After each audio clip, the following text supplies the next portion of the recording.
உயிரோடை தமிழோடு இணைந்திருக்கிறீர்கள். ILC தமிழ் உயிரோடை தமிழில் அரசியல் களம் தாயக ஊடகவியலாளர் இரா மைதன் அவர்கள் அரசியல் கள நிகழ்ச்சியில் இணைகின்றனர். வணக்கம் இரா மைதன். வணக்கம் தனாண்ணா, அன்புறவுகளுக்கு நேர வணக்கம்.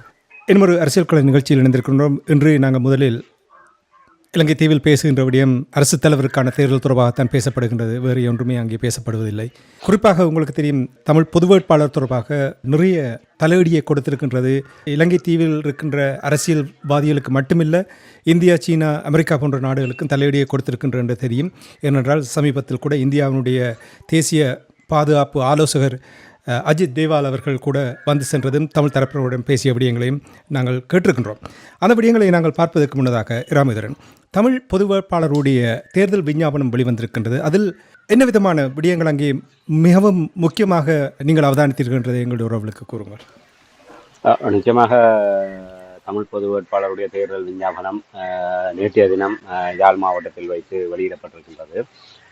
உண்மையிலே அதிலே நீங்கள் குறிப்பிட்டதை போன்று அதில் முக்கியமாக தமிழ் மக்களுடைய என்றால் எல்லோருமே தமிழ் பொது வேட்பாளருடைய கருத்தியலே அதில் தான் அடங்கியிருந்தது. அதாவது ஏன் இந்த ஜனாதிபதி தேர்தலை தமிழர்கள் புறக்கணித்து ஒரு தமிழ் வேட்பாளருக்கு ஏன் வாக்களிக்க வேண்டும், ஏன் அந்த தமிழ் பொது வேட்பாளர் ஊடாக இந்த தேர்தலை தமிழ் தரப்பு எதிர்நோக்குவதற்கு உரிய சூழ்நிலைகள் அமைந்தது என்பதுதான் இதனுடைய அடிப்படை விடயமே. அதை விளக்குகின்ற வகையிலே அந்த கடந்த கால செயல்பாடுகள், இலங்கை ஒட்டியாட்சி அரசியல் அமைப்பு கொண்டு வரப்பட்டு இன்று வரை 46 ஆண்டுகள் கடந்து விட்டிருக்கிற நிலையிலே இந்த 46 ஆண்டு காலம், அதற்கு இலங்கை சுதந்திரம் பெற்று 76 ஆண்டுகள் கடந்து விட்ட போதிலும் 1978ஆம் ஆண்டு தான் இலங்கை ஒரு சுதந்திர சோசியலிச குடியரசாக கொண்டு வரப்பட்டு அதனுடைய முதலாவது அரசியல் யாப்பு, ஒட்டியாட்சி அரசியல் யாப்பு கொண்டு வரப்பட்டது. அதற்கு முன்னர் அந்த சோல்பரி பிறவால் கொண்டு வரப்பட்ட அந்த அரசியல் யாப்புக்கு இணங்கத்தான்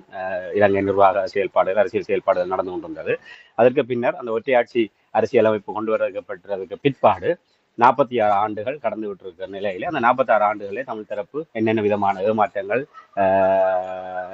நம்பிக்கை துரோகங்கள் எல்லாம் அரசியல் ரீதியாக சந்தித்திருக்கின்றார்கள். அதாவது தீர்வு தொடர்பாக ஆட்சியாளர்களால் வாக்குறுதி வழங்கப்பட்டு மாற்றப்பட்ட விடயங்கள், அரசியல் ரீதியாக ஆயுத ரீதியாக போராடப்பட்ட விடயங்கள், அந்த போராட்டம் அப்படியான ஒரு நிலைமை வந்து நிற்கின்றது. இந்த 15 ஆண்டுகளிலே ஏற்பட்ட இடைவெளி, இந்த 15 ஆண்டுகளிலே 3 ஜனாதிபதி தேர்தல்கள் நடைபெற்றிருக்கின்றது. அந்த 3 ஜனாதிபதி தேர்தல்களிலுமே தமிழ் மக்கள் தங்களுடைய வாக்குகளை செலுத்தி இருக்கின்றார்கள். அதிலே வெற்றி பெற்றவர்களும் தோல்வி அடைந்தவர்களும் தமிழ் மக்களுடைய அரசியல் தீர்வு தொடர்பாக எந்த விதமான கரிசனைகளையுமே வெளிப்படுத்தாத நிலைமை நாங்கள் அவதானிக்கக்கூடியதாக. அதாவது தமிழ் தேசிய பொதுக்கட்டமைப்பு சார்பாக இந்த தேர்தல் விஞ்ஞாபனம் வெளியிடப்பட்டிருக்கிறார். அந்த தமிழ் தேசிய பொதுக்கட்டமைப்பினர் அவ்வாறான ஒரு நிலைப்பாட்டை வெளிப்படுத்தி இருக்கின்றார்கள் அந்த தேர்தல் விஞ்ஞாபனத்திலே. அதாவது 46 ஆண்டு கால ஜனாதிபதி தேர்தல் வரலாற்றிலும் நாங்கள் ஏமாற்றப்பட்டிருக்கின்றோம். ஆயுதங்கள் மௌனிக்கப்பட்டதுக்கு பின்னரான இந்த 15 ஆண்டுகளிலே நடைபெற்ற 3 ஜனாதிபதி தேர்தல்களிலே வெற்றி பெற்றவர்களும் தமிழர்களை ஏமாற்றி இருக்கின்றார்கள். அதிலே தமிழர்கள் ஏதோ ஒரு விதத்திலே அவர்களுடைய பங்களிப்பு என்பது இருக்கின்றது. அதாவது 2010ஆம் ஆண்டு நடைபெற்ற தேர்தலிலே மஹிந்த ராஜபக்சவுக்கு எதிராக ஒரு மிகப்பெரிய ஒரு இனப்படுகொலை இழைத்த, போர்க்குற்றங்களை இழைத்த ஒரு தமிழ் மக்களுடைய ஒரு மிகப்பெரிய ஒரு ஆறாத ரணமாக இருக்கின்ற அந்த முள்ளிவாய்க்கால் பெருந்துயரத்தினுடைய காரணகர்த்தாக்களாக இருக்கின்ற ராஜபக்சேகள் அந்த போர், அந்த மிகப்பெரிய ஒரு வரலாற்று துன்பியல் நிகழ்வு நடந்த ஒரு ஒரு ஒரு குறிக்கப்பட்ட காலத்துக்குள்ளாகவே ஒரு தேர்தலை சந்தித்த போது ஒட்டுமொத்தமாக அதிலே சரத் பொன்சேகா எதிர்த்தளத்திலே போட்டியிட்டார். ஆகவே தமிழ் தேசிய கூட்டமைப்பும் அப்போது வலிந்து சரத் பொன்சேகாவுக்கு ஆதரியுங்கள் என்று தமிழ் மக்களை கோரியிருந்தது. அவர்கள் கேட்காவிட்டாலும் தமிழ் மக்களுடைய தெரிவு என்பது ஒரு சிங்கள வேட்பாளராக இருந்தாலும் ராஜபக்சேக்களுக்கு தங்களுடைய வாக்குகள் மூலமாக அவர்களுக்கு தண்டிக்க வேண்டும் என்பதைத்தான் அவர்கள் கையில் எடுத்திருந்தார்கள். ஆகவே அப்போதும் ராஜபக்சேக்களுக்கு எதிராக வாக்களித்தது ஒரு சரத் பொன்சேகாவும். அதே போன்று 2015ஆம் ஆண்டும் மைத்ரிபால சிறிசேனாவுக்கும் வாக்களித்தார்கள். 2019 கோட்டபாய ராஜபக்சேவுக்கு எதிராக சயித் பிரேமதாச, இதை அவர்கள் தெளிவாக அதிலே சுட்டிக்காட்டியிருக்கின்றார்கள். இந்த 15 ஆண்டுகளில் நடைபெற்ற 3 ஜனாதிபதி தேர்தல்களிலும் எதிர் வேட்பாளர்களுக்கும் தமிழ் மக்களுடைய வாக்குகள் செலுத்தப்பட்டாலும் அவர்களால் கூட, அதாவது ஆட்சியில் இருப்பவர்கள் மட்டுமல்ல, எதிர்த்தரப்பில் தமிழ் மக்களுடைய வாக்குகளை பெற்ற எதிர்த்தரப்பில் இருப்பவர்களும் தமிழ் மக்களுடைய அரசியல் தீர்வு விடயங்கள் தொடர்பில் ஒரு தெளிவான உறுதியான நிலைப்பாடுகளை அவர்கள் வெளிப்படுத்தாது ஒரு இனவாத ரீதியான ஒரு நிலைப்பாட்டோடைய அவர்கள் பயணித்து வருகின்றார்கள். இந்த ஒரு வரலாற்று பின்புலத்திலே நாங்கள் ஒரு பொது வேட்பாளரை நிறுத்த வேண்டிய ஒரு தேவை ஏற்பட்டது என்பதை அவர்கள் அந்த ஒரு காலத்தின் தேவை குறித்து முன்னுரையிலே அவர்கள் குறிப்பிட்டிருக்காங்க. அதே போன்று ஒரு பின்னுக்கு ஒரு 9 முக்கிய விடயங்களை அதிலே குறிப்பிட்டிருக்கிறார். அதிலே ஒற்றையாட்சியை அடியோடு நிராகரிக்கின்ற வகையிலே அந்த தேர்தல் விஞ்ஞாபனம் உருவாக்கப்பட்டிருக்கின்றது. அதை விட ஒரு அதிகபட்ச ஒரு கூட்டாட்சி அடிப்படையிலே தமிழ் மக்களுடைய இனப்பிரச்சனைக்கு தீர்வு காணப்பட வேண்டும் என்பதை அதிலே வலியுறுத்தப்பட்டிருக்கின்றது. அதே போன்று இணைந்த வடக்கு கிழக்கிலே தமிழ் மக்களுக்குரிய ஒரு அவர்களுடைய சுயநிர்ணய உரிமையை அடிப்படையிலே தமிழ் மக்களுக்கு ஒரு அரசியல் தீர்வு வழங்கப்பட வேண்டும் என்பதை அதிலே வலியுறுத்தப்பட்டிருக்கின்றது. அதே போன்று முக்கியமாக மலையக மக்கள் தங்களுடைய உரிமைக்காகவும் தங்களுடைய அன்றாட பிரச்சனைகளுக்காகவும் அவர்கள் தொடர்ந்து போராடி கொண்டிருக்கின்றார்கள். அப்படியாக மலையக தமிழ் மக்கள் முன்னெடுக்கின்ற போராட்டங்களிலே தமிழ் தேசிய பொது கட்டமைப்பு தோளோடு தோள் நின்று அவர்களோடு போராட தயாராக இருக்கின்றது என்கின்ற ஒரு செய்தியை இந்த தேர்தல் விஞ்ஞாபனத்திலே குறிப்பிட்டிருக்கின்றார்கள். அதுபோன்று முஸ்லிம் சமூகத்துக்கும் அவர்கள் தெளிவாக ஒரு செய்தி வடக்கு கிழக்கு எல்லைக்குள்ளாக வாழ்கின்ற முஸ்லிம் சமூகத்துக்கும் முஸ்லிம் மக்களும்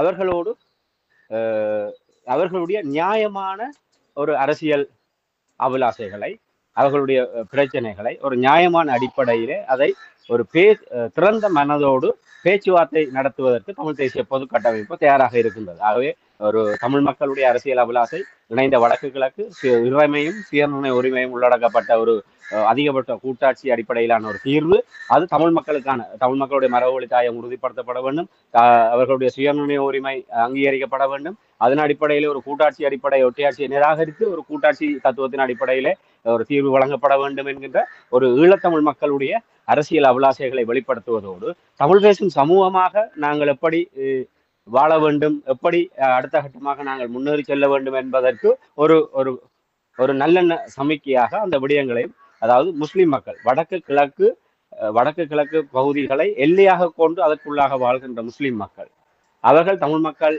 அவர்களை ஏற்றுக்கொண்டு அவர்களுடைய நியாயமான அபிலாசைகள் தொடர்பாக நாங்கள் திறந்த மனதோடு பேசுவதற்கு தமிழ் தரப்பு தயாராக இருக்கின்ற நல்லெண்ண சமிக்கையை முஸ்லிம் சமூகத்தை நோக்கி விடுக்கப்பட்டிருக்கிறார். அதேபோன்று மலையக மக்களுக்கும் அவர்கள் ஒரு தேசிய இனமாக அங்கீகரிக்கப்பட்டு அவர்கள் தங்களுடைய இந்த அன்றாட பிரச்சனைகள் அவர்களுடைய அரசியல் உரிமைகள் தொடர்பான விடயங்களிலே அவர்களோடு தோளோடு தோள் நின்று போராடுவதற்கு தமிழ் தேசிய பொது கட்டமைப்பு தயாராக இருக்கின்றது என்கின்ற ஒரு செய்தியையும் இங்கே சொல்லி இருக்கின்றார்கள். ஆக இந்த விடயங்கள் மிக முக்கியமானதாக பார்க்கப்படுகின்றது. என்றால் ஒரு தமிழ் பேசும் மக்கள், ஒரு தமிழ் மக்களுடைய ஒரு கூட்டு பிரதிபலிப்பாக தமிழ் பொது வேட்பாளரை ஒரு முன்னிறுத்தி இருக்கின்ற நிலைமையிலே அந்த மக்களுக்கும் ஒரு தெளிவான ஒரு செய்தியை, அவர்களும் ஏன் பொது வேட்பாளரை ஆதரிக்க வேண்டும் என்கின்ற ஒரு நிலைப்பாட்டிலே அவர்களுடைய விடயங்களையும் இதிலே ஒரு கொண்டு வரப்படுகிறது. அதே போன்று ஒரு மீனவ சமுதாயத்தினுடைய ஒரு கோரிக்கையாக வடக்கு கிழக்கிலே தமிழ் மக்களோட, அதாவது தமிழர்களுடைய கடல் இறமை என்பது, தமிழ் மீனவர்களுடைய கடல் இறமை என்பது பாதுகாக்கப்பட வேண்டும் என்கின்ற ஒரு கோரிக்கை அதிலே தேர்தல் விஞ்ஞாபனத்தில் முன்வைக்கப்பட்டிருக்கிறது. ஏனால் கடல் இறமை என்பது நாங்கள் மரபுவழி தாயகம், தேசியம், தன்னாட்சி உரிமை என்று நாங்கள் எங்களுடைய நில உரிமையையும் அதிலே எங்களுக்கு இருக்கின்ற அந்த ஒரு ஆட்சி உரிமையையும் எங்களுக்கான ஒரு மரபு வழியாக இருக்கின்ற ஒரு தார்மீக உரித்தையும் நாங்கள் முன்வைத்து வருகின்றோம். ஆனால் அந்த கடல் இன்று எங்களுடைய கடல் எங்களுக்கு இல்லை என்கின்ற வகையில் இலங்கை அரசாங்கம் பன்னாட்டு, அதாவது இந்தியா, சீனா உள்ளிட்ட பன்னாடுகளுக்கு அதை விற்பனை செய்து இல்லை குத்தகைக்கு கொடுத்து எங்களுடைய கடலிலே நாங்கள் மீன்பிடிக்க முடியாத அளவுக்கு எங்களுடைய மக்கள் தங்களுடைய வாழ்வாதாரத்தை இழந்து நிற்கின்ற ஒரு நிலைமை இருக்கின்றது. ஆகவே மிக முக்கியமாக இன்று நாங்கள் தொடர்ச்சியாக பல நிகழ்ச்சிகளை பேசிக் கொண்டிருக்கின்றோம். வடமாகாணத்திலே ஒரு கணிசமாக ஒரு 25% நிரப்பக்கூடியதாக மீனவ சமுதாயம் இருக்கின்றது. ஆகவே அவர்களுடைய வாழ்வாதாரத்தை, அவர்களுடைய இருப்பையும், எதிர்கால சமூகத்தினுடைய இருப்பையும், அதோடு இணைந்ததாக எங்களுடைய பொருளாதார மீள் கட்டுமானம், எங்களுடைய மறுசுழற்சி, இப்படியான விடயங்களை செல்வாக்கு செலுத்துவதாக இருக்கின்ற கடல் தொழிலை நாங்கள் பாதுகாக்க வேண்டுமாக இருந்தால் கடல் மீது இருக்கின்ற எங்களுடைய தமிழர்களுடைய கடல் மீது இருக்கின்ற இறமை என்பது பாதுகாக்கப்பட வேண்டும். அந்த இறமையை நாங்கள் பாதுகாக்கின்ற போதுதான் மீனவர்களுடைய பிரச்சனைக்கு நாங்கள் ஒரு நிரந்தர தீர்வை காண முடியும். ஆகவே எங்களுடைய கடல் எப்படி நாங்கள் இணைந்த வடக்கு கிழக்கை கோருகின்றோமோ அதே போன்று கடல் மீதான எங்களுடைய இறமையையும் உரிமையையும் அந்த தேர்தல் விஞ்ஞாபனத்திலே வலியுறுத்தப்பட்டிருக்கிறது. ஆகவே இது மேற்கொண்டு இது வெறுமனே ஒரு வார்த்தைகளோடு இல்லை ஒரு தீர்மானத்தோடு கடந்து செல்கின்ற விடயம் அல்ல. இல்லை அந்த மீனவ சமுதாயத்தை திருப்திப்படுத்துவதோடு பொது கட்டமைப்பு இந்த வார்த்தை என்றால் ஏற்கனவே தேர்தல் விஞ்ஞாபனம் தயாரிக்கப்படுகின்ற போது இந்த விடயங்கள் அதிலே அந்த பொது கட்டமைப்பில் அங்கம் வகிக்கின்ற மீனவ பிரதிநிதிகளினால் சுட்டிக்காட்டப்பட்டிருக்கின்றது. ஆனால் அது தவறுதலாகவோ இல்லை என்ன காரணத்துக்காகவோ அந்த தேர்தல் விஞ்ஞாபனம் வெளியிடப்படுகின்ற சமயத்திலே அந்த அந்த தீர்மானம் அதிலே தவிர்க்கப்பட்டிருந்தது. பின்னர் அந்த தேர்தல் விஞ்ஞாபனம் வாசிக்கப்படுகின்ற போது அங்கே இருந்த மீனவ பிரதிநிதிகள் அதிருப்தியை வெளியிட்டார்கள்.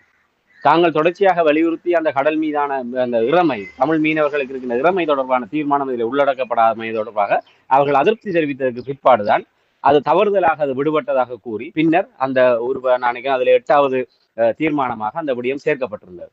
ஆகவே இது நாங்கள் பார்க்கின்ற போது இந்த பொது கட்டமைப்பில் இருப்பவர்கள் அந்த மீனவ சமுதாயத்தை ஒரு கிள்ளுக்கீரியாக பயன்படுத்துகின்றார்களா, இல்லை அவர்களுடைய முக்கியத்துவத்தை இவர்கள் உணர்ந்து கொள்ளவில்லையா என்பதை நாங்கள் இதில் ஒரு கேள்வி எழுப்ப வேண்டியிருக்கிறது. அப்படி அவர்கள் தவறுதலாக விட்டிருந்தால் நிச்சயமாக அதை நாங்கள் மேற்கொண்டு இப்படியான தவறுகள் நடைபெறாமல் தொடர்ந்து முன்னெடுப்பதற்கு நாங்கள் ஊக்குவிக்கலாம். அதே நேரத்தில் இல்லை ஏனைய எங்களுடைய அரசியல் தரப்புகளிடம் இருக்கின்ற சாதி மேலாதிக்கத்தினுடைய வெளிப்பாடாக இந்த விடயம் தவிர்க்கப்பட்டிருக்குமாக இருந்தால், இல்லை உண்மையாக உயிர்ப்போடு இருக்கின்ற ஒரு சிவில் சமூக கட்டமைப்பை உள்வாங்காது தங்களுடைய எடுபடிகளை இல்லை தங்களுடைய கட்டுப்பாடுகள் இருக்கக்கூடிய தரப்புகளை வைத்துக் கொண்டு சில விடயங்களை நகர்த்த வேண்டும் என்று கடந்த கால அனுபவங்களின் அடிப்படையில் அப்படி இவர்கள் அணுகுவார்களாக இருந்தால் இது ஒரு எச்சரிக்கை செய்தியாக நாங்கள் இதை அவர்களுக்கு வெளிப்படுத்த வேண்டியிருக்கிறது. ஏனால் இந்த விடயம் ஒரு மிக மோசமான முன்னுதாரணமாக அமைந்து விடக்கூடாது. ஆகவே இதை உள்ளார்ந்தமாக இதை செய்வதாக இருந்தால் இந்த செப்டம்பர் 22ஆம் தேதிக்கு பிற்பாடு மிக முக்கியமாக அந்த வடக்கு கிழக்கிலே அரசியல் சார்பில்லாமல் உண்மையாக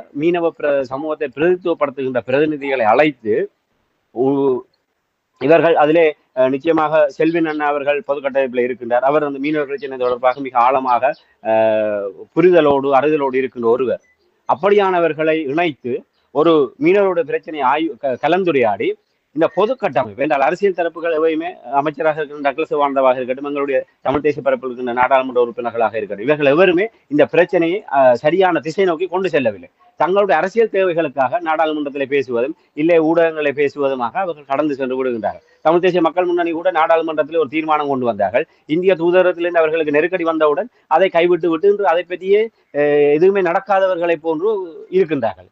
இதுதான் தங்களுடைய தேவைக்காக ஒன்றை பேசுவது, நெருக்கடிகள் வருகின்ற போது இல்லை ஏதோ ஒரு விதத்திலே அதை கைவிட்டு விட்டு எங்களுடைய மக்களை நடத்த விடுவதுதான் எங்களுடைய அரசியல் தரும். ஆக இந்த கடந்த கால கசப்பான விடயங்கள் இருந்தெல்லாம் நாங்கள் எங்களுடைய மக்களை பாதுகாக்க வேண்டுமாக இருந்தால், இது முன்னுதாரணமாக இந்த தமிழ் தேசிய பொது கட்டமைப்பு இருக்க வேண்டுமாக இருந்தால் உடனடியாக செப்டம்பர் 22ஆம் தேதிக்கு பின்னர் முதன்மையான பிரச்சனையாக இந்த மீனவர் பிரச்சனையை கையில் எடுத்து அவர்களோடு கலந்துரையாடி நாங்கள் எங்களுடைய புலமை நிலை நின்று கொண்டு அவர்களுக்கான தீர்வுகளை திணிக்காது, அவர்களுக்கான ஆலோசனைகளை வழங்காது. அவர்களுக்கு தெரியும் அந்த கடலிலே மரணத்தை வெறுத்து அதிலே சென்று அங்கே சென்று வருபவர்களுக்கு தான் தெரியும். தினம் ஒவ்வொரு தடவையும் கடல் நீரிலே காலை வைக்கின்ற போது மறுநாள் கரை சேருவோமோ என்பது உத்தரவாதம் இல்லாத நிலைமையில் தான் திக்கு தெரியாத அந்த கடலிலே அவர்கள் சென்று மீள கரை திரும்புகின்றார். அவர்களுக்கு தெரியும் அந்த சிக்கலில் இருந்து அந்த இருட்டிலிருந்து எவ்வாறு திசை தெரியாத அந்த ஆழ்கடலுக்கு சென்று திரும்பி கரை சேருகின்றார்களோ அந்த பிரச்சனைக்கு எப்படி தீர்வு காண வேண்டும் என்பது அவர்களுக்கு நன்றாகவே தெரியும். ஆகவே அவர்களை பேச விட வேண்டும், அவர்களுடைய பரிந்துரைகளை நாங்கள் செவிமடுக்க வேண்டும். அவர்களுடைய பரிந்துரைகளை உள்ளடக்கியதாக ஒரு குழு ஒன்றை நியமித்து உடனடியாக தமிழ்நாடு அரசாங்கத்தோடு தொடர்பு கொண்டு தமிழ்நாட்டு மீனவர்களோடு நேரடி பேச்சுவார்த்தைக்குரிய ஏற்பாடுகளை இந்த பொது கட்டமைப்பு செய்ய வேண்டும். அப்படி செய்வதனூடாகத்தான் இவர்கள் இந்த விடயத்தில் எவ்வளவு தூரம் ஆழமாக இருக்கின்றார்கள் என்பதை இந்த விடயங்களை நாங்கள் வெறுமனே எல்லா விடயங்களையும் அற்புதம் என்ற ஒரு கோணத்திலே நாங்கள் கடந்து சென்று விட முடியாது. அரசியல் ரீதியாக அவருடைய நிலைப்பாடு சரியாக இருக்கிறது, சமூகம் சார்ந்து அது சரியாக இருக்கின்றதா என்றால் இந்த விடயத்திலே மிகப்பெரிய ஒரு கேள்வி. என்றால் பல நாட்களாக இரவு பகலாக இந்த தேர்தல் விஞ்ஞாபனத்தை தயாரிப்பதற்காக அவர்கள் பாடுபட்டிருக்கிறார்கள். அப்படி இருக்கின்ற போது இது தவறுதலாக விடப்படக்கூடிய ஒரு விடயமாக இல்லை. நான் நினைக்கின்றேன் அவர்களுடைய மனங்களில் இடம் இருக்கின்றதா இல்லையா என்ற ஒரு கேள்வியை தான் நாங்கள் இந்த இடத்துல எழுப்ப வேண்டியிருக்கிறது. ஆகவே ஒரு சமூகம் சார்ந்து அந்த மீனவ சமுதாயத்தினுடைய கோரிக்கை இறுதிக்கட்ட ஒரு போராட்டத்துக்கு மத்தியிலே அது உள்வாங்கப்பட்டிருக்கின்றது. அதை கடந்து ஒரு அரசியல் ரீதியாக தமிழ் மக்களுடைய அரசியல் அபிலாசைகளை பிரதிபலிக்கக்கூடியதாகவும் தமிழ் பேசும் சமூகத்தை அரவணைத்துக் கொண்டு செல்லக்கூடியதாகவும் இந்த தேர்தல் விஞ்ஞாபனம் அமைந்திருக்கின்றது என்பதை தான் நாங்கள் கூற முடியும். நன்றி ராமேந்திரன். நானும் தேர்தல் விஞ்ஞாபனத்தை பார்த்தேன். நிறைய விடயங்கள், இவ்வளவு விடயங்கள் இப்படி நடந்து கொண்டிருக்கின்றது, தமிழ் தரப்பினர் எல்லோருமே கண்மூடி கொண்டிருக்கிறார்கள் என்று வியக்க வைத்தது. எங்களுடைய மக்களுக்கு இந்த விடயங்கள் தெரியுமோ, குறிப்பாக புலம்பெயர்ந்து வாழுகின்ற நாடுகள் இருக்கின்ற மக்களுக்கு தெரியுமோ என்று கூட நான் எண்ணி பார்த்தேன். அதன் காரணமாக நாங்கள் இந்த தேர்தல் விஞ்ஞாபனத்தை ஒலி வடிவில் உயிரோடை தமிழில் நாங்கள் இங்கே இலக்கினூடாக வெளியிட்டிருக்கிறோம் என்பதை கூறிக்கொண்டு, இப்போ நீங்கள் தேர்தல் விஞ்ஞாபனம் தொடர்பாக கூறும்பொழுது ராமேந்திரன், இந்த விஞ்ஞாபனத்தை யார் வெளியிட்டார்கள்? வெளியிடும் பொழுது உங்களுக்கு தெரியும் இந்த பொது சபை உருவாக்கப்பட்டது. பொது சபையில் இருந்தவர்கள் கட்டாயம் அங்கே வந்திருக்க வேண்டும். டெலோனுடைய தலைவர், பிளாட்டினுடைய தலைவர்கள் காணவில்லையாமே, என்ன நடந்தது அவர்களுக்கு? உண்மையிலே நாங்கள் எங்களுடைய அரசியல் நிகழ்ச்சியில தொடர்ச்சியாக கூறி வந்தோம்.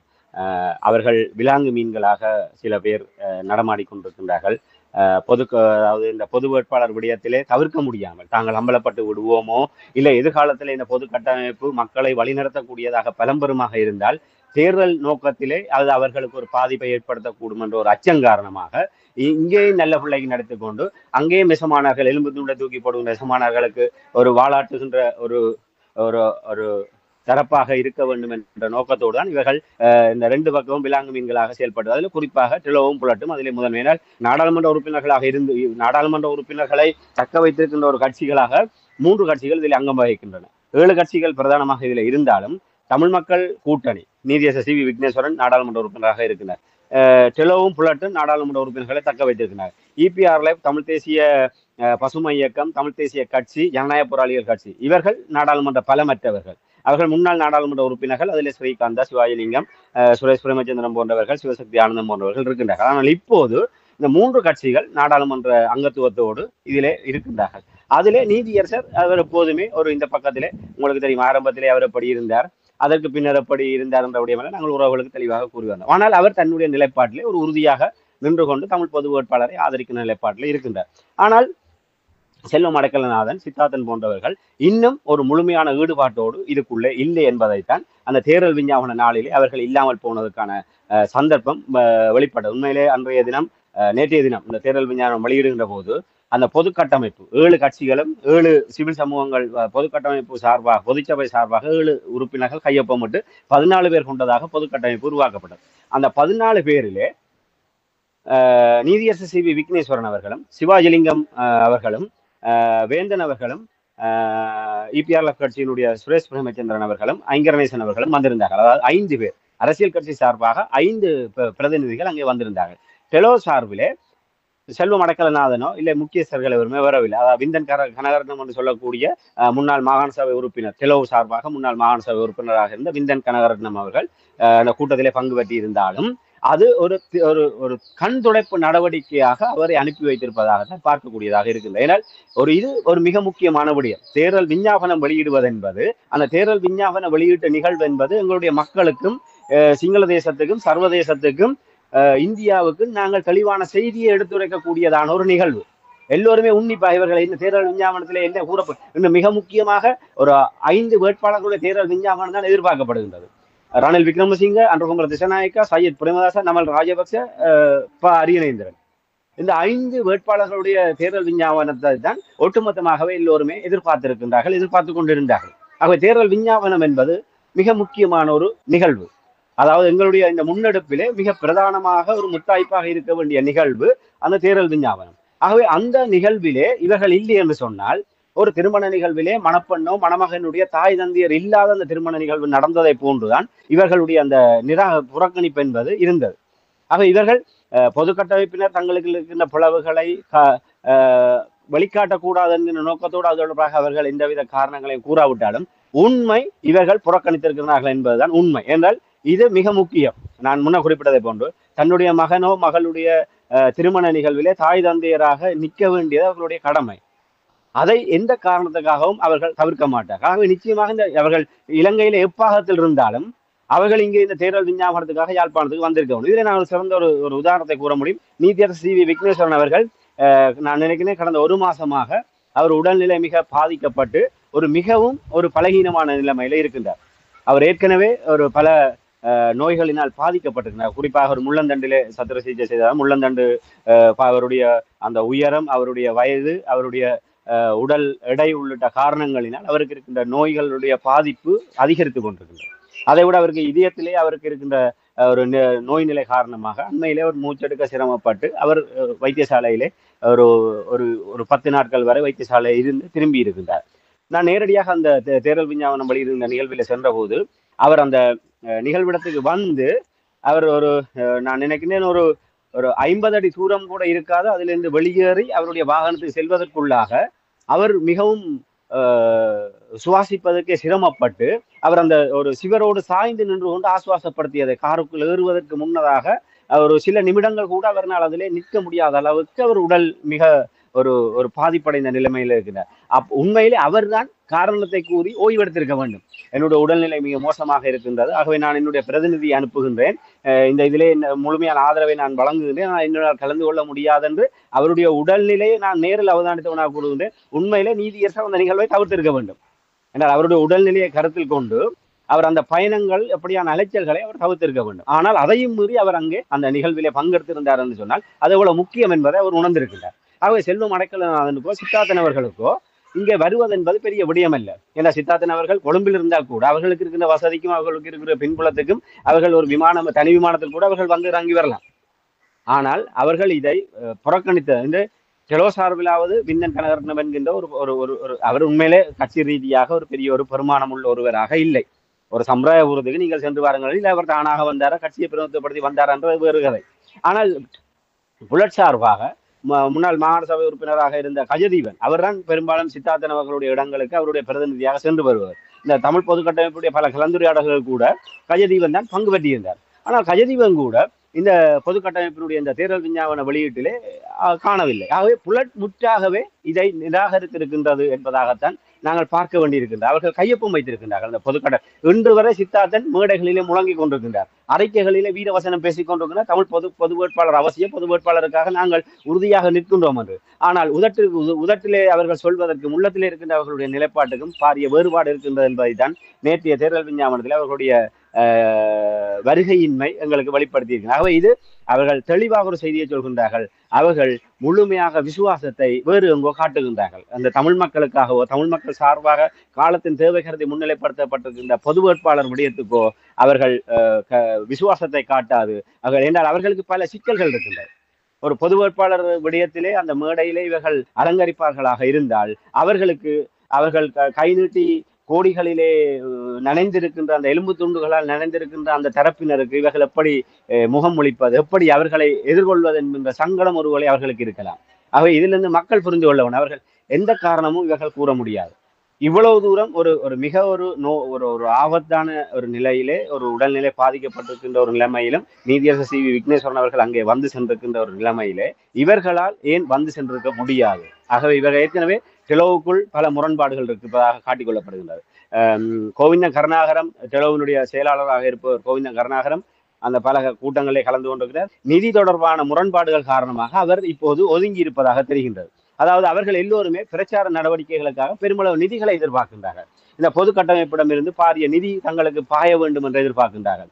தாங்கள் உழைத்து வைத்திருக்கின்ற சொத்துக்களையோ இல்லை நாடாளுமன்ற உறுப்புரிமை மூடாக கிடைக்கின்ற சொத்துக்களையோ இல்லை தங்களுடைய கட்சி ரீதியாக இருக்கின்ற செல்வாக்குகளை பயன்படுத்தியோ நாங்கள் எங்களுடைய மட்டக்களப்பு இந்த குறிப்பிட்ட பிரதேசத்தை நான் பொறுப்பெடுக்கின்றேன், எங்களுடைய கட்சி பொறுப்பெடுக்கின்றது என்பதாக அல்லாமல் பெயருக்கு கட்சி இந்த பொது கட்டமைப்பில் இருந்து கொண்டு பொது கட்டமைப்புகளால் பணங்களை உருவி எடுப்பதற்கு தான் இவர்கள் முயற்சி செய்கின்றார். ஆகவே அவர் அதிலே கடுமையாக வெளிப்படையாக தன்னுடைய அதிருப்தி காசு தந்தால் நான் வேலை செய்வேன் என்கிற வகையிலே கோவிந்த கருணாகரன் அவர்கள் ஒதுங்கி இருப்பதாகத்தான் நம்பகமான தகவல் மூலமாக அறியக்கூடியதாக இருக்கின்றது. அதே போன்று வினோ எம்பி வன்னி மாவட்டத்தில் இருக்கின்ற வினோ எம்பி டெலோ கட்சி அவர் பகிரங்கமாகவே எதிர்த்திருக்கிறார். நான் பொது வேட்பாளருக்கு எதிராகத்தான் இருக்கின்றேன், அவர் ரணில் விக்ரமசிங்கை ஆதரிக்கின்ற ஒரு மனநிலையிலே அவர் எப்போதுமே தொடர்ச்சியாக கருத்துக்களை கூறி வருகின்றார். இங்கே செல்வம் அடைக்கலநாதன் தான் இந்த பக்கம் தலையை காட்டி கொண்டிருக்கிறார். இது கூட நாங்கள் பொதுவாக எல்லோருடைய நிலைப்பாடும் இருந்தது கட்சிக்குள்ள ஏதோ முரண்பாடுகள் இருக்கின்றது என்பதாக. உண்மையிலே அண்மையிலே நாங்கள் அறிந்த உள்ளக தகவல்களின் அடிப்படையிலே டெலோ தலைமை வேண்டுமென்றே தங்களுக்குள் கதைத்து பேசித்தான் இந்த முரண்பாடுகளை அவர்கள் ஏற்படுத்தி வைத்திருப்பதாக அறியக்கூடியதாக இருக்கின்றது. அதாவது வினோ எம்பியை வெளிப்படையாக எதிர்க்க வைப்பதும் கோவிந்த கருணாகரம் அவர்களை ஒதுங்கி இருக்க வைப்பதன் ஊடாக பொது கட்டமைப்புக்கு நெருக்கடிகளை கொடுப்பது. ஏற்கனவே நாங்கள் பேசியிருந்தோம், 2வது விருப்பு வாக்கை ஒரு வேட்பாளருக்கு செலுத்தி அது தொடர்பான பேரம் பேசலிலே சில உறுதிப்பாடுகளை பெற்றுக்கொண்டு 2வது விருப்பு வாக்கை போட வைக்க வேண்டும் என்கிற நிலைப்பாடு இவர்களால் வலியுறுத்தப்பட்டு வருகின்றது. டெலோ புலட் போன்ற கட்சிகளினால் வலியுறுத்தப்பட்டு வருகின்றது. அது நெருக்கடியாக கூட பொது கட்டமைப்புக்கு ஏற்படுத்தப்பட்டு வருகின்றது. இந்த பின்னணியிலே தங்களுடைய அந்த 2வது விருப்பு வாக்கு நிலைப்பாட்டை வலுப்படுத்துவதற்காக இப்படியாக கட்சிக்குள் குழப்பங்கள் என்பதாக இவர்கள் காட்டிக்கொள்வதன் ஊடாக என்னதை சாதிக்க முற்படுகின்றார்கள்? இறுதியாக ஒரு நிலைப்பாட்டை கொண்டு வருவார்கள். இப்படி கட்சிக்குள்ளே பல குழப்பங்கள் இருக்கின்றது, நீங்கள் இந்த 2வது விருப்பு வாக்கு விடயத்துக்கு தன்னும் நீங்கள் இணங்கி வந்தால் நாங்கள் அவர்களை முனைத்துக் கொண்டு கட்சி ரீதியாக முழு வீச்சோடு செயல்பட முடியும் என்பதாக பொது கட்டமைப்புக்கு இவர்கள் ஒரு நெருக்கடியை கொடுக்க முடியும். ஆகவே இது ஒரு அரசியல் தந்திரத்தின் அடிப்படையில் தான் இவர்கள் இந்த டெலோ தரப்பு இப்படியாக ஒரு தரப்பை வெளியே விட்டு தாங்கள் ஒரு தரப்பை ஆதரிப்பது போன்று காட்டிக் கொண்டிருப்பதெல்லாம் இப்படியான ஒரு நோக்கத்துக்காகத்தான். ஆகவே இதை மக்கள் புலட் ஒட்டுமொத்தமாகவே உங்களுக்கு தெரியும், கடந்த வடமாகாணத்துக்கு ஜனாதிபதி ரணில் விக்ரமசிங்க அவர்கள் அந்த ஒவ்வொரு சந்தர்ப்பத்திலுமே ஜனாதிபதி ரணில் விக்ரமசிங்கவோடு மிக நெருக்கமாக ஒரு உலா வந்தவர். அப்ப அவ்வாறான செயல்பாட்டின் மூலமாக அவர் எதை சொல்ல வருகின்றார்கள் என்பதை மக்கள் இலகுவாக புரிந்து கொள்ள முடியும். ஆகவே மிகவும் உண்மையாக இந்த விடயத்தை நாங்கள் ஆய்வு செய்வோமாக இருந்தால், பரிசீலிப்போமாக இருந்தால் இவர்கள் அனைவருமே வேறு வழி இல்லாமல், அதாவது சிவில் சமூகம் என்ற பெயரிலே ஒரு ஒரு ஒருங்கிணைவு என்பது தாயகத்திலே வந்து உருப்பெற்றிருக்கின்றது. அந்த சிவில் சமூகம் என்பது அரசியல் ரீதியாக பாரிய நெருக்கடிகளை ஏற்படுத்தக்கூடிய ஒரு வாய்ப்புகள் இருக்கின்றது. ஏற்கனவே தமிழ் தேசிய அரசியல் என்பது சிதைவடைந்து கொண்டிருக்கின்றது. அவர்களுடைய அரசியல் எதிர்காலம் என்பது ஒரு ஒரு ஒரு ஒரு ஒரு ஒரு ஒரு கனவாகி போகுமோ என்ற ஒரு பதட்டத்தோடு இருக்கின்றார்கள். தமிழ் தேசிய கூட்டமைப்பினுடைய உடைவு, அதற்கு பின்னர் கட்சிகள் அணிகளாக பிளவுபட்டிருக்கின்ற நிலைமை, தனித்தனியாக ஒவ்வொரு தரப்பு தேர்தலை எதிர்கொள்வோமாக இருந்தால் தங்களுடைய வெற்றி எதிர்காலத்தில் உறுதி செய்யப்படுமா இல்லையா என்கின்ற ஒரு ஒரு பயத்தும் தயக்கத்தோடும் இருக்கின்ற நேரத்தில் இந்த பொது வேட்பாளர் விடயத்திலே சிவில் அமைப்புகள் ஒன்று சேர்ந்து அணிதிரண்டிருப்பது அவர்களுடைய ஒரு பயத்தை, அச்சத்தை ஏற்படுத்தி நாங்கள் நேரடியாக உணரக்கூடியதாக இருந்தது. அந்த அச்சத்தின் விளைவுதான் பொது கட்டமைப்புக்குள்ளே இவர்கள் வந்தது.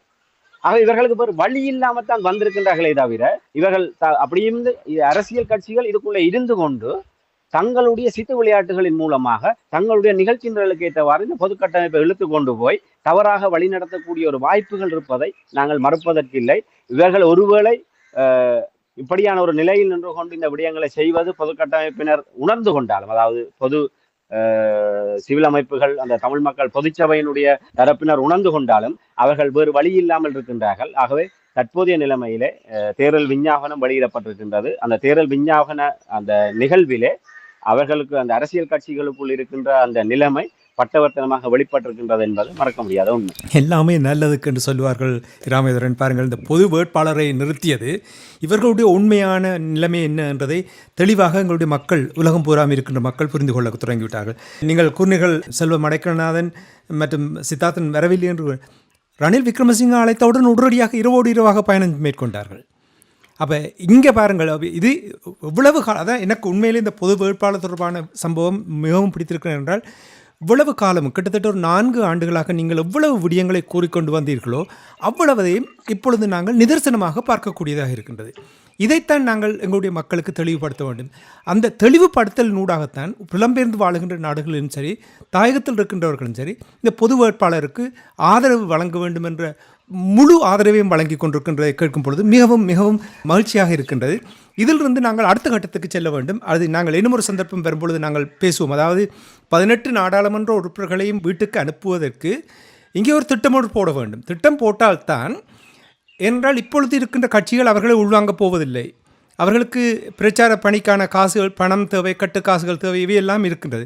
அதற்கு வெகு விரைவாக அது தொடர்பாக நாங்கள் பிரச்சாரம் செய்யும் பொழுதுதான் இது தொடர்பாக சிந்திப்பவர்கள், புலம்பெயர்ந்து வாழுகின்ற நாடுகள் இருப்பவர்கள் அந்த புதிய அடுத்த சந்ததியை இங்கே கொண்டு வந்து முன்னிலைப்படுத்தி அவர்களுக்கு ஒரு பிரச்சாரத்தை செய்வதற்கான வழியை பார்க்க. 18 நாடாளுமன்ற உறுப்பினர்களும் இந்த தொடர்ந்து இருப்பார்களாக இருந்தால் ராமேந்திரன், தமிழர்கள் அவர்களே அழித்து விடுவார்கள். சிங்களவர்கள் அழிக்க தேவையில்லை, அவர்களே அழித்து விடுவார்கள். பாருங்கள் எவ்வளவு நாடகங்களை அரங்கேற்றி கொண்டிருக்கிறார்கள் என்பதை. இப்போ நீங்கள் நோகராதலிங்கம் தொடர்பாக கூறினீர்கள். நீங்கள் கூறியது சரி. அவர்களுக்குள்ளேயே உடன்பாடை ஏற்படுத்தி கொண்டு வந்து ஒரு முரண்பாடை காட்டுவது போல் வித்திகளை எல்லாம் காட்டி கொண்டிருந்ததை கேட்கக்கூடியதாக இருந்தது. சரி, இனி இந்த நேரத்தில் இப்போ தேர்தல் பிரச்சாரம் எவ்வாறு, தமிழ் பொது வேட்பாளர் தொடர்பாக அரிய நேத்திரன் சங்க சின்னம், இந்த தேர்தல் பிரச்சாரம் எவ்வாறு நடந்து கொண்டிருக்கின்றது? இன்றைய தினம் திருவண்ணாமலை மாவட்டத்துக்கு நமக்காக நாம் தேர்தல் பிரச்சார பயணம் நகர்ந்திருக்கின்றது. இதுவரை யாழ்ப்பாணம், கிளிநொச்சி, முல்லைத்தீவு, மன்னார் 4 மாவட்டங்களிலே பரப்புரை பணிகள் முன்னெடுக்கப்பட்டிருக்கின்றது. நேற்றைய தினம் மன்னார் மாவட்டத்திலே பரப்புரை பணிகள் நிறைவு பெற்றிருக்கின்றன. யாழ்ப்பாணம், கிளிநொச்சி, முல்லைத்தீவை தொடர்ந்து கடந்த 3 நாட்களாக மன்னார் மாவட்டத்திலே பரப்புரை பணிகள் முன்னெடுக்கப்பட்டது. உண்மையிலே இதுவரை 4 மாவட்டங்களிலே மிக பெருமளவான ஒரு ஆதரவு பொது வேட்பாளருக்கு வழங்கப்பட்டிருக்கிறது. மிக குறுகிய காலம், குறுகிய ஏற்பாடு. பொது வேட்பாளர் நேரடியாகவே இப்போது 4 மாவட்டங்களிலே தன்னுடைய பரப்புரை பணிகளை நேரடியாக நிறைவு செய்திருக்கின்றார். அதில் மன்னார் மாவட்டத்திலே பார்த்தீங்கன்னா மன்னார் மறைமாவட்ட ஆயர் ஆண்டகை அவர்களை நேரடியாக சந்தித்து ஆசி பெற்றிருக்கின்றார். அதை ஒன்று மடு மாதா ஆலயத்தினுடைய பங்கு தந்தையையும் அவர் சந்தித்து ஆசி பெற்றிருக்கிறார். அது ஒன்று திருக்கேதீஸ்வரம் ஆலயத்துக்கு சென்று அவர் வழிபாடுகளை நடத்தி இருக்கின்றார். அது மட்டுமல்ல, செல்கின்ற இடங்களில் கிளிநொச்சி, முல்லைத்தீவு, மன்னார் ஆகிய இடங்களில் இருக்கின்ற மாவீரர் துயிலுமில்லங்களுக்கு சென்று அங்கே மாவீரர்களுக்கு, மண்ணுறங்கும் மாவீரர்களுக்கு அவர் அஞ்சலி செலுத்தி தன்னுடைய பரப்புரை பணிகளை நடத்தி கொண்டிருக்கின்றார். இதே நேரத்திலே மன்னார் ஆயர், நான் வேட்பாளர் அரியநேத்திரன் அவர்களோடு தேர்தல் விஞ்ஞாபனம் வெளியிடுகின்ற சமயத்திலே அந்த பயணம் தொடர்பாக வினவிய போது மன்னார் ஆயர் ஒரு பெருவான ஒரு ஆதரவை வழங்கியதாகவும், பொது வேட்பாளர் விடயம் என்பது ஒரு காலத்தினுடைய தேவை, அது நிச்சயமாக முழுமையாக மனதோடு அதை வரவேற்பதாக கூறியதாகவும், தமிழ் மக்கள் கடந்த காலங்களிலே தேர்தலிலே வாக்களிக்கின்ற தன்மை என்பது மிக குறைவாக இருப்பதை அவதானித்து வருவதாகவும், ஆகவே தமிழ் மக்கள் தேர்தலிலே ஒரு ஆர்வம் செலுத்தாத தன்மை கடந்த காலங்களிலே அவதானிக்கப்பட்டு வருகின்றது. ஆகவே இந்த பொது வேட்பாளர் விடயம் வெற்றி பெற வேண்டுமாக இருந்தால் எவ்வளவு தூரம் நாங்கள் மக்களை வாக்களிக்க வைக்கின்றோமோ, அந்த வாக்களிப்பு நிலையத்தை நோக்கி மக்களை கொண்டு சேர்க்கின்றோமோ, அந்த அவ்வளவு தூரம் நாங்கள் பொது வேட்பாளர் விடயத்திலே வெற்றி பெறுவதற்கான வாய்ப்புகள் இருக்கு. ஆகவே மக்களை வாக்களிக்க வைப்பதற்கு உரிய நடவடிக்கைகளை மேற்கொள்ளுமாறு மன்னார் மறைமாவட்ட ஆயர் ஆண்டகை அவர்கள் தெரிவித்ததாக அரியநேற்றர் அவர்கள் கூறினார். அதுதான் உண்மை. நிச்சயமாக மக்களை வாக்குச்சாவடி நோக்கி வாக்களிக்க வைப்பதற்குரிய உத்வேகத்தை கொடுக்கக்கூடியதாக இருக்க வேண்டும். ஆனால் வருகின்ற செய்திகள் எல்லாமே, அதாவது இந்த அரசியல் கட்சிகளுக்கு இடையே இடம்பெறுகின்ற பிளவுகள், குழப்பங்கள், ஒருவர் மாறி ஒருவர் வெளியிடுகின்ற செய்திகள், இப்ப இந்த விடயங்கள் மக்களை இந்த தேர்தல் மீது ஒரு அவநம்பிக்கை கொள்ள வைத்து சோர்வடைய செய்து வீடுகளுக்குள்ளே முடக்கக்கூடிய ஒரு ஆபத்து இருக்கு. ஆனால் அதை கடந்து அவர்கள் வாக்களிக்க வைக்க வேண்டும். அந்த வகையிலே ஒரு பொதுமக்களோடு சிறு சிறு கலந்துரையாடல்கள், பொதுக்கூட்டங்கள், பொது அமைப்புகளுடைய பிரதிநிதிகளோடு கலந்துரையாடல்கள் செல்லும் இடமெல்லாம் ஒரு சிறப்பான வரவேற்பு அங்கே வழங்கப்படுகின்றது. யாருமே பொது வேட்பாளர் ஏன் என்பது என்கின்ற வகையிலோ எதிரான நிலைப்பாடு இல்லாமல் அவர் செல்லுகின்ற இடமெல்லாம் அவருக்கு ஒரு சிறப்பான வரவேற்பை கொடுத்து தங்களுடைய ஆதரவை வெளிப்படுத்தி வருகின்றார். ஆகவே மக்களிடையே, நாங்கள் குறிப்பிட்ட தொடர்ச்சியாக கூறி வருவது, மக்களிடையே அது தொடர்பான ஒரு சாதகமான நிலைப்பாடு இருக்கின்றது. தமிழ் பொது வேட்பாளர் விடயத்திலே எவருமே மாற்றுகிறதில்லை. எல்லாருமே அரசியல் காரணங்களினாலும் ஒரு பிழையான செய்திகளினாலும் எதிர்பரப்புரைகளினாலும் ஒரு குழப்பப்பட்டு ஒரு தெளிவற்ற நிலைமையில் தான் ஒரு புரிதல் தன்மை இல்லாமல் இருக்கின்றதே தவிர ஒரு முரட்டுத்தனமாக பொது வேட்பாளர் விடயத்தை எதிர்க்கக்கூடிய நிலைமை தமிழ் தரப்பிலே இல்லை. அதன் காரணமாகத்தான் செல்லும் இடமெல்லாம் பொது வேட்பாளருக்கு ஒரு வரவேற்பு கிடைத்து வருகின்றது. ஆகவே உண்மையிலே மன்னார் மறைமாவட்ட ஆயர் கூறியதை போன்று வாக்காளர்களை ஒரு வாக்களிக்கின்ற நிலை வரை கொண்டு செல்வதுதான் எங்களுக்குரிய வெற்றியாக இருக்கும். உண்மையிலே அரியநேத்திரன் அவர்கள் தேர்தல் விஞ்ஞாபனத்தை வெளியிட்டு அவர் அங்கே உரையாற்றுகின்ற போது ஒரு செய்தியை கூறியிருந்தார். இந்த பொது வேட்பாளர் விடயத்துக்கு எங்களுக்கு எல்லாம் மிகப்பெரிய ஒரு ஆதரவு கிடைத்து வருகின்றது. இந்த ஆதரவு நிலை என்பது பலருக்கு எரிச்சலையும் பொறாமையையும் ஏற்படுத்தி இருக்கின்றது. சிலர் எங்களுக்கு எச்சரிக்கையை கூட விடுக்கின்ற நிலைமை இதனால் ஏற்பட்டிருக்கின்றது. நாங்கள் அப்படியானவர்களுடைய பெயர்களை கூறி அவர்களுக்கு நாங்கள் பிரபல்யத்தை தேடி கொடுப்பதற்கு நான் விரும்பவில்லை. ஆகவே நாங்கள் சிரித்து கொண்டு அவ்வாறானவர்களை கடந்து சென்று விடுவோம். செப்டம்பர் 22 வருகின்ற செய்தியானது அப்படியாக தமிழ் மக்களுக்கும் தமிழ் இனத்துக்கும் துரோகம் இழைத்து தவறு இழைத்தவர்களுக்கு ஒரு தண்டனையாக அது அமைய வேண்டும். அதாவது தமிழ் மக்கள் செப்டம்பர் 21 சங்க சின்னத்துக்கு வாக்களிப்பதன் ஊடாக அவர்களுடைய செயல்பாடு தவறானது என்பதை நாங்கள் உலகுக்கும் அவர்களுக்கும் உணர்த்த வேண்டிய ஒரு தேவை இருக்கின்றது என்பதை அவர் கூறியிருக்கிறார். அதே இன்னொரு முக்கியமான விடயத்தை கூறினார். இன்னும் 15 நாட்கள் இருக்கின்றது. இந்த 15 நாட்களுக்குள் இன்னும் பல செய்திகள், வதந்திகள் வெளிவரக்கூடும். அதாவது பொது வேட்பாளர் விடயம் தொடர்பாகவோ இல்லை இந்த பொது கட்டமைப்பு தொடர்பாகவோ ஏதோ ஒரு விதத்திலே வதந்திகள், பொய்யான செய்திகள் பரப்பக்கூடும். ஆகவே இப்படியான பொய்யான ஒரு ஆதாரமற்ற செய்திகளை தவிர்த்து விட்டு இந்த சங்க சின்னத்துக்கு புள்ளடி போடுகின்ற அந்த இலக்கு நோக்கி எல்லோருமே நகர வேண்டும், செயல்பட வேண்டும் என்ற ஒரு கோரிக்கையை, வேண்டுகோளை அரியநேத்திரன் அவர்கள் நேற்றைய தினம் யாழ்ப்பாணத்தில் வைத்து கூறியிருந்தார். அது உண்மையிலே மிக பொருத்தமான விடயம் என்னன்னு சொன்னால், இப்போதே தொடங்கி விட்டது. உண்மையிலே சுத்துமாத்து தரவழியினுடைய எடுபடியாக ஊதுகுழல் ஊடகங்களாக இணைய ஊடகங்களை நடத்தி கொண்டிருக்கின்ற சிலர் இருக்கின்றார்கள். அவர்கள் நிச்சயமாக இவ்வாறான ஒரு கட்டுக்கதைகளை வெளிப்படுத்துவதற்கான வாய்ப்புகள் ஏற்கனவே உங்களுக்கு தெரியும். 2013 மாகாண சபை தேர்தல், வடக்கு மாகாண சபை தேர்தல் நடைபெற்ற போது அனந்தி சசிதரன் தொடர்பாக ஒரு போலியான உதயன் பத்திரிகையை போன்று ஒரு போலியான ஒரு பத்திரிகை ஒன்று அச்சிடப்பட்டு அது ஒரு போலியாக பரப்பப்பட்டது. அனந்தி சசிதரன் அவர்களுக்கு எதிரான ஒரு செய்தி அதிலே பரப்பப்பட்டது. ஆகவே இவர்கள் எந்த எல்லை வரை செல்வதற்கு தயாராக இருக்கின்றார்கள். ஆகவே மக்கள் மிக விழிப்பாக இருக்க வேண்டும். மக்கள் என்பதற்கு அப்பால் புலம்பெயர் தேசத்தில் இருக்கிற உறவுகளும் செயல்பாட்டாளர்களும் இதில் மிக முக்கியமாக பங்காற்ற வேண்டி இருக்கின்றது. அவர்கள் தாயகத்தில் இருக்கின்ற மக்களை, இங்கே இருப்பவர்களை சரியாக ஒரு உற்சாகப்படுத்தி வழி நடத்த வேண்டும்.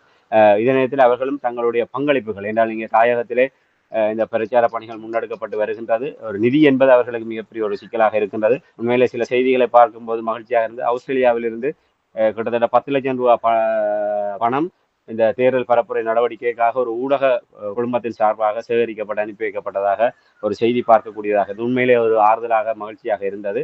அவ்வாறு ஒவ்வொருவரும் தாங்களாக முன்வந்து இவர்களாக தேடி கேட்க வேண்டிய இது ஒரு தேசத்துக்கான கடமை, எங்களுடைய எதிர்கால சந்ததிக்கான கடப்பாடு. இது அரியநேத்திரனுக்கோ இல்லை பொது கட்டமைப்புக்கான ஒரு தலைவிதி அல்ல. ஒட்டுமொத்த தமிழினத்தினுடைய அரசியல் தலைவிதி என்பது இதில் தான் தங்கி இருக்கின்றது. ஆகவே இந்த தமிழ் பொது வேட்பாளர் விடயத்தை நாங்கள் ஒரு வலுவாக முன்கொண்டு செல்ல வேண்டும் என்பது எங்களுடைய ஒரு மிக காலத்தின் ஒரு கட்டாயமாக இருக்கின்றது. ஆகவே எல்லோருமே சேர்ந்து நாங்கள் இங்கே ஒரு களத்திலே சரியான ஒரு பிரதிபலிப்பை காண வேண்டுமாக இருந்தால் புலத்திலிருந்து அந்த நிலையில் புலத்திலிருந்து என்ன விதமான ஒத்துழைப்புகளை வழங்க வேண்டுமோ அதை செவ்வனே செய்கின்ற போது நிலமும் புலமும் இணைந்ததாக இந்த பொது வேட்பாளர் என்ற கருத்தியலை நிச்சயமாக ஒரு வெற்றி பெற வைக்க முடியும். இது மிக முக்கியம். அதாவது தமிழ் மக்களுடைய எதிர்காலம் என்பது மிக முக்கியமானது. அதோடு இணைந்ததாக எந்த விதத்திலுமே ஒரு ஒரு மதிப்புக்குரியாத அளவுக்கு இன்னொரு விடயம் இருக்கின்றது. இந்த தமிழினத்துக்கு துரோகம் செய்கின்ற, இந்த எலும்பு துண்டுகளுக்காக தமிழினத்தை விலை பேசுகின்ற இந்த சதிகார கூட்டங்களுக்கு நாங்கள் ஒரு தெளிவான செய்தியை சொல்ல வேண்டுமாக இருந்தால், இன்று தென்னிலங்கை வேட்பாளர்களுக்காக காவடி தூக்கி கொண்டு அங்கீகாரம் வழங்குவதற்கு அவர்களுக்கு வாக்களிக்க வேண்டும் என்று முகவர்களாக செயல்படுபவர்களுக்கெல்லாம் நாங்கள் சாவுமடி அடிக்க வேண்டுமாக இருந்தால், சங்கு சின்னத்துக்கு வடக்கு கிழக்கிலே இருக்கின்ற தமிழ் மக்களுடைய ஏகோபித்த ஆதரவை நாங்கள் பெற்றுக் கொடுக்கின்ற அந்த சந்தர்ப்பத்தில் தான் இவர்களை எல்லாம் நாங்கள் நிராகரிக்கக்கூடியவர்களாக, மக்கள் அவர்களை புறக்கணித்தது என்கிற பாரிய செய்தியை சொல்ல முடியும். ஆகவே இது மக்கள் தாங்களாக செய்யக்கூடிய நிலைமை இல்லை. ஆக அந்த நிலை நோக்கி நகர்வதற்கு என்னென்ன வழிமுறைகளில் எல்லாம் சாத்தியமானவர்கள் செயல்பட வேண்டுமோ, இதுல எங்களை அழைக்கவில்லை, எங்களை கூப்பிட்டு கதைக்கவில்லை என்கின்ற அளவிலே நாங்கள் எங்களுடைய சுய கௌரவங்களை எல்லாம் நாங்கள் ஓரமாக தூக்கி வைத்து விட்டு எல்லோருமே இது எங்களுக்கான பணி என்கின்ற வகையில், எங்களுக்கான கடப்பாடு என்ற வகையிலே நாங்கள் இதை முன்னகர்த்தி செல்வது என்பது ஒரு இன்றியமையாத தேவையாகவே வடக்கு கிழக்கில் இருக்கின்ற எங்களுடைய மக்களும் எங்களுடைய இந்த வேரினுடைய கிளையாகவும் வேரினுடைய அங்கமாகவும் இருக்கின்ற புலம்பெயர் உறவுகளும் அவர்கள் தாங்களாக முன்வந்து இந்த பணிகளை முன்னெடுத்து செய்வது என்பது ஒரு மிக ஒரு இக்கட்டான நேரத்திலே ஒரு அவசியமான ஒரு விடயம் என்பதை இந்த இடத்திலே தயவாக சுட்டிக்காட்ட விரும்புகிறேன். ராமேந்திரன், நீங்கள் கூறிக்கொண்டிருக்கின்ற விடயங்களை கேட்கும் பொழுது தமிழர் தாயகத்தின் நிலைமையை பூதக்கண்ணாடி வைத்து பார்ப்பது போல் இருந்தது. என்ன நிலையில் இருக்கின்றது என்பதை நீங்கள் தெளிவாக எடுத்து காட்டியிருக்கிறீர்கள். கணக்கெடுத்து பார்க்கக்கூடியதாக இருக்கின்றது. இவ்வளவு காலமும் 2009ஆம் ஆண்டிலிருந்து இதுவரையில் ஏமாற்றி இருந்து வந்திருக்கிறார்கள் என்பதை இவ்வளவு விடயம் ஒரு குறிப்பிட்ட ஒரு 2 மாதங்களுக்குள் எவ்வளவு வெளியாக கொண்டு வந்திருக்கின்றது என்பதை பார்க்கக்கூடியதாக இருக்குது. அரசியல் பரப்பு அப்பப்பா சாக்கடை என்றால் இந்த தமிழ் அரசியல் பரப்பு. நான் எந்த நிகழ்ச்சியை பார்த்தீங்கன்னா நான் கூறுவது, மற்றவர்களை குறை கூறுவதை விட எங்களுடைய பக்கத்தில் என்ன பிழை இருக்கின்றது என்றதை நீங்கள் பார்க்க வேண்டும். நாடுகளை குறை கூறுகின்றோம், சிங்கள அரசியல்வாதிகளை குறை கூறுகின்றோம். எங்களுடைய பக்கத்தில் இருக்கின்றதை முதலில் நிவர்த்தி செய்தால்தான் எங்களுக்கு என்ன பிரச்சனையை எதிர்நோக்குகிறார் என்ற விடயங்களை பார்க்கலாம். எனவே நீங்கள் பொட்டாக எல்லாவற்றையுமே வெளியே கொண்டு வந்து எங்களுடைய மக்களுக்கு ஒரு தெளிவை தருவதற்காக உங்களுக்கு அன்பர்கள் சார்பாக நன்றியை கூறிக்கொண்டு மீண்டும் இன்னும் ஒரு அரசியல் கலை நிகழ்ச்சியில் இணைந்திருப்போம். அதுவரைக்கும் நன்றி, வணக்கம் ராமேந்திரன். நிச்சயமான நன்றி, வணக்கம்.